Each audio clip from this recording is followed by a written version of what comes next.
I'd like to talk about volunteering, but you were telling me about activities you've had throughout your life that didn't fall under the title of volunteering, but they really were volunteering jobs because no pay, offering to help when you saw there was a need.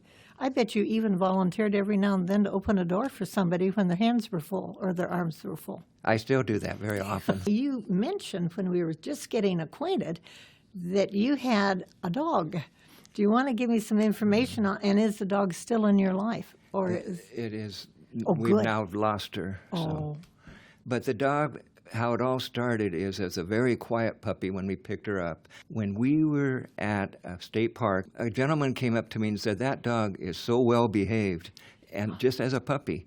And they said, "You should think about having it become a volunteer and work with the VA," because I do a lot with the VA, and go to the veterans home. And I got to thinking, the VA has done so much for me, why can't I do so much for them? The gentleman that was head of the park came over and he looked the dog over and he said, "Get her trained."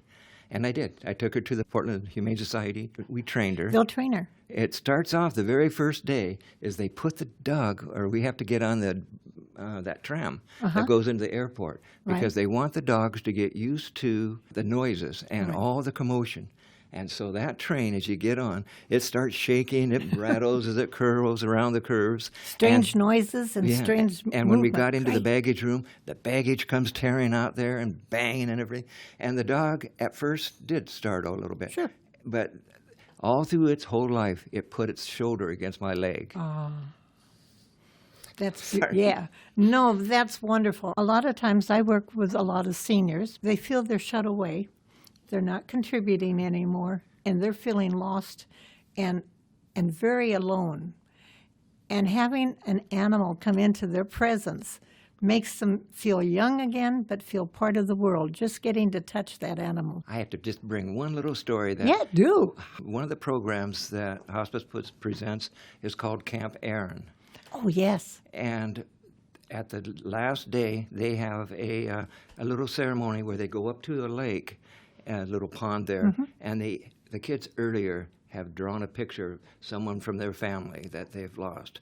And then they place it in an envelope and they put a little lighted, like a candle, but it's battery operated. Right. And they float them out on this little dock, and they float them right out. Beside me was the dog and actually 3 girls. As the music was very quiet and they're talking a little bit over the intercom, one of the girls started to cry. She leaned over on the dog, and I thought any second the dog, when someone lays on him, would move and get up, and she didn't. And the next girl started to cry, and she leaned from a different direction, and I thought for sure that dog would get up. And the third girl did the same thing. And when the girl were crying and everything on the dog, and she didn't. Yeah. Well, I happen to think you had a little angel dog with you. It sounds wonderful.